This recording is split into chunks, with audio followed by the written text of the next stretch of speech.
L'icône caméra mène au réglage de résolution et de cadence. Ici encore, certaines possibilités varient en fonction du smartphone, de ses possibilités techniques et du niveau d'implémentation de l'API Camera 2. Je vous renvoie à un article de videoonline.info sur ce point.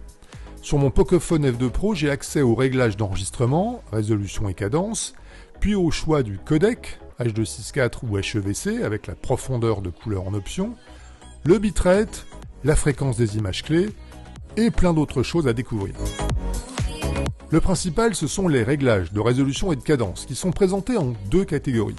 Ceux accessibles directement, implémentés dans la caméra du smartphone, et ceux accessibles via le processeur graphique d'après les spécifications de l'API Camera 2. En gros, mieux vaut tester sur votre smartphone le réglage qui vous intéresse, en particulier si vous tenez à opter pour un réglage affiché en rouge, signifiant que le fabricant ne le garantit pas. J'opte par exemple pour un enregistrement en 25 fps en 3840 par 2160 et 16 neuvième. Je touche le cadre pour sortir de ces réglages qui s'affichent dans le rappel en haut de mon écran et je vais maintenant les mémoriser en créant un preset.